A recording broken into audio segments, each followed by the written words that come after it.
இங்கே பாருங்களேன், அதாவது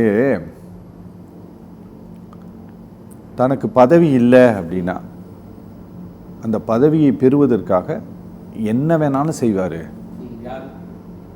ஓபிஎஸ் என்ன வேணாலும் செய்வார். அப்படி அவர் செய்ததெல்லாம் தான் இதெல்லாம்.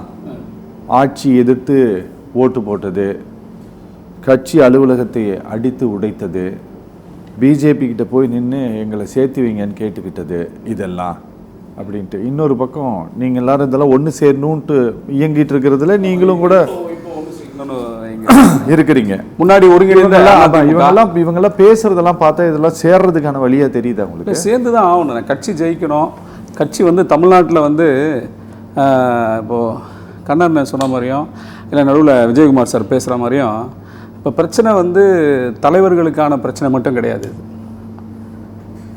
எடப்பாடி அண்ணனுக்குமே ஓபிஎஸ் அண்ணனுக்குமே ஆன தனிப்பட்ட பிரச்சனைகள் இருந்தாலும் அதையெல்லாம் தாண்டி ரியல் இதான்.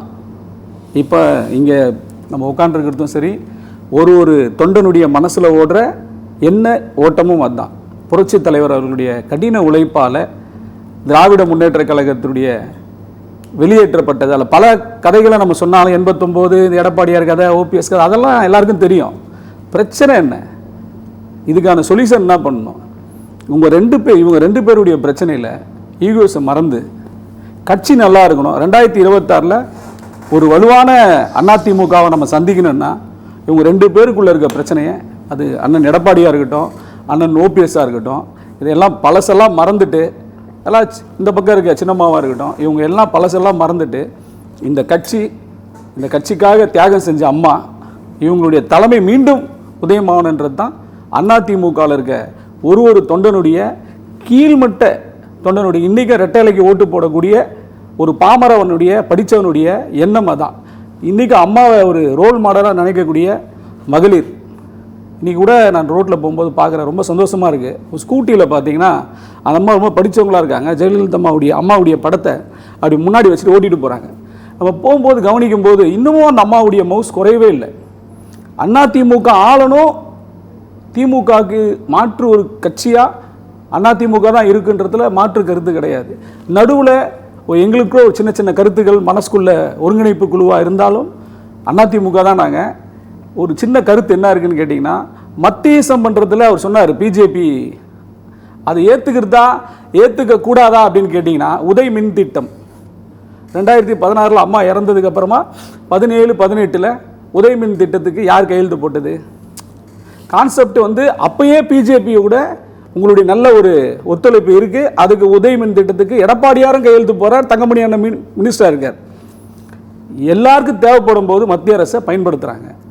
தேவைப்படலைன்ன ஒன்று ஓபிஎஸ் பயன்படுத்துகிறாரு, அப்போ இபிஎஸ் பயன்படுத்தினார். கான்செப்டில் உங்கள் தேவைக்கு பயன்படுத்தினீங்க, அதெல்லாம் எங்களுக்கு தேவையில்லை. எங்களுக்கு தேவை இந்த ஒருங்கிணைந்த அண்ணா திராவிட முன்னேற்ற கழகத்தை திரும்பவும் பார்க்கணும்.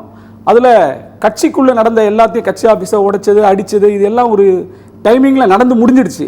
இதையே பேசி கட்சியை வீணாக்காமல் கட்சியை ஒரு எழுச்சி பாதையில் கொண்டு வரணுன்றது தான் ஒரு அடிமட்ட தொண்டனுடைய கருத்தாகவும் இங்கே நாங்கள் முன்வைக்கிறோம். நாங்கள் ஓகே சார் ஒரு நிறைய முயற்சிகள் எடுத்துக்கிட்டே இருக்கிறாங்க. ஆனால் எல்லாரும் ஒன்று சேரணுன்ட்டு பேசுகிறாங்க. நீங்கள் ஒன்று சேரணுன்ட்டு இன்றைக்கி இபிஎஸோடு இருக்கக்கூடிய சில அமைச்சர்கள் எல்லாம் கூட போய் பேசினாங்கங்கிற செய்திகள் எல்லாம் கூட டிவிகளெல்லாம் பேசப்பட்டது, கரெக்டுங்களா? ஆனால் தேனி கூட்டத்தில் திரு எடப்பாடி பழனிசாமி பேசிய பிறகும் கூட அவர் ஓபிஎஸ் வந்து நான் எந்த நிபந்தனை இல்லாமல் ஒன்றிணைவதற்கு தயார்னு சொல்லிய பிறகும் கூட அவர் அப்படி கடுமையாக பேசியிருக்கிறார். அவருடைய ஆழ் மனதில் இருந்தது எல்லாம் அவர் வெளிப்படுத்தி இருக்கிறார். இதற்கு பிறகும் திரு எடப்பாடி பழனிசாமி இறங்கி இந்த இணைப்புக்கு அவர் தயாராக இருப்பாருன்னு நீங்கள்லாம் நம்புறீங்களா? இல்லை, அவர் மனசில் அது 100% கிடையாதுண்ணே. இல்லை, 100% ஓபிஎஸ் ஐயா இணைச்சிக்கணும் அப்படின்றது இருக்கிற மாதிரி தெரியல. இல்லை, அது இருந்திருந்தால் அது எப்பயோ நடந்துருக்கும். ஆமாம், நடந்திருக்கும். ஏன்னா நீங்கள் 2022 அந்த பொதுக்குழுக்கு அப்புறமாவே நடந்த பிரச்சனைகளுக்கு அப்புறம் 1 வருஷம் 6 மாதம் இப்போ அம்மா இறந்தப்போ கூட சில பிரச்சனைகள் நடந்தது. தினகரன் சார் இருந்தார். அதுக்கப்புறம் அதுக்கான சொல்யூஷன் கிடச்சிது, கட்சிக்குள்ளே இணைச்சிட்டாங்க. இவர் சின்னம்மாவை சேர்க்கக்கூடாதுன்னு சொன்னார். அது ஆகஸ்ட் மாதம் 17 2017 நடந்தது. இதெல்லாம் நடந்து முடிஞ்சிருந்தாலும் இப்போ இருக்கிற அண்ணன் எடப்பாடியுடைய மனசில் கட்சி ஏதோ ஒரு சூழ்நிலை நம்ம ஓபிஎஸ் ஐயாவை சேர்த்துக்கலான்ற எண்ணம் இருக்கான்னு பார்த்தா 100% அதற்கான வாய்ப்பு எனக்கு தெரிஞ்சு கஷ்டமாக தான் தெரியுது. அதுக்கான வாய்ப்பு இல்லை. ஆனால் நான் திரும்ப இதுக்கு ஒரே எவ்வளோ தான் சுற்றி போனாலும் அதுக்கு ஒரே சொல்யூஷன் தானே, கட்சி தொண்டை என்ன நினைக்கிறான்றது தான். நீங்கள் அதிமுகன்ற அண்ணன் சொன்ன கம்பெனியாக இருக்கட்டும், அது நாங்கள் சொல்கிற கட்சியாக இருக்கட்டும், இயக்கம் மாபெரும் இயக்கம். இது புரட்சி தலைவர் அவர்களால் உருவாக்கப்பட்ட இயக்கம், அம்மாவால் கட்டி காப்பாற்றப்பட்ட இயக்கம்.